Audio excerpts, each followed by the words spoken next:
আসসালামু আলাইকুম ওরহমতুল্লাহি ওবরাকাতু। জি, আমি আসছি আমাদের মাদ্রাসার একজনের জমিন দিছিল, ওখানে বরজ চলতেছে বালুর মাদ্রাসা করার জন্য। অনেক দূরে গ্রিন বনর্সি বলে, এটা স্টাফ কোয়ার্টারের পাশে পড়ছে, ঢাকা রামপুরা স্টাফ কোয়ার্টারের ভিতরে পড়ছে এটা। তো গ্রিন বনর্সি বলা হয়। অনেক মানে কি হলো, মরুভূমি লাইন, অনেক জায়গা দেখেন, এখানে অনেক জায়গা দেখা যাচ্ছে, এখানে অনেক জায়গা।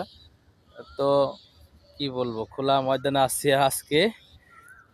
গ্রাম অঞ্চলে দেখা যায় শহর অঞ্চল থাকা সত্ত্বেও এখানে আমাদের অনেক দূরে ওই কাজ করতেছে আমাদের লোকেরা, বট করতেছে, জমি বট করতেছে, লোকের কাজ করতেছে, দেখাতেছে আপনার জুম করে। এই যে এই জায়গাটা বট করতেছে, এই আমাদের লোকেরা কাজ করতেছে। এই তো সবাই আলহামদুলিল্লাহ আমাদের মাদ্রাসা যেন দোয়া করবেন, আল্লাহ অতি দূরত্ব ইনশাল্লাহ মাদ্রাসা হওয়ার তৌফিক দেয়। এবার মাদ্রাসা ইনশাল্লাহ বিল্ডিং দাঁড়াতে পারে। আপনারা লাইক করবেন, কমেন্ট করবেন, শেয়ার করবেন। সবাই ভালো থাকবেন। আসসালামু আলাইকুম ওয়া রাহমাতুল্লাহি ওয়া বারাকাতুহু।